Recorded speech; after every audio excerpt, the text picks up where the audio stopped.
बँकेला बनावट सोने देणाऱ्या बीडच्या सोनाराला पुण्यातून अटक। आरोपीकडून 2.5 कोटींची फसवणूक। विलास उदावंत असं अटक केलेल्या आरोपीचं नाव।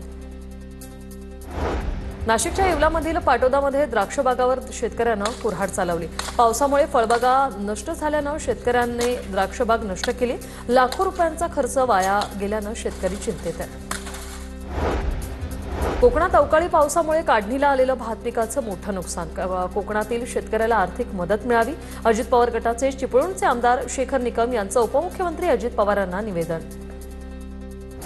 मालेगावमध्ये सततच्या पावसामुळे टरबूजाचं उत्पादन घटलं। फळांची वाढ खुंटल्यानं आकारातही फटका। स्थानिक बाजारात कमी दरानं विक्री करण्याची शेतकऱ्यांवर वेळ। धाराशिवच्या तुळजापूरमधील कारखान्याकडील थकीत बिलासाठी शेतकरी आक्रमक। छत्रपती शिवाजी महाराज चौकात शेतकऱ्यांचं आंदोलन। थकीत ऊस बिल लवकरात लवकर देण्याची शेतकऱ्यांची मागणी।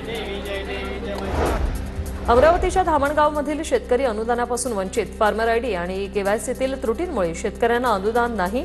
क्रांतिकारी शेतकरी संघटनेचे जिल्हाध्यक्ष कपिल पडघानांची तहसीलदार कार्यालयात धडक। येत्या मंगळवारपर्यंत अनुदान न दिल्यास आंदोलनाचा इशारा।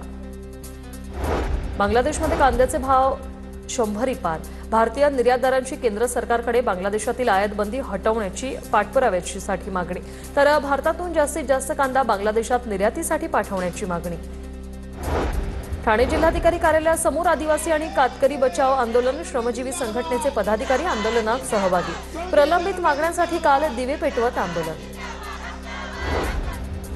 कोल्हापुरातील दर्जाहीन रस्त्यांच्या कामाचं पितळ उघडं। डांबरीकरण केलेल्या रस्त्यांवर अवघ्या काही तासात पडले खड्डे। शिंदे सेनेच्या मेळाव्यासाठी घाईगडबडीत हा रस्ता केला होता। मार्केट यार्ड परिसरातील अवस्था समोर।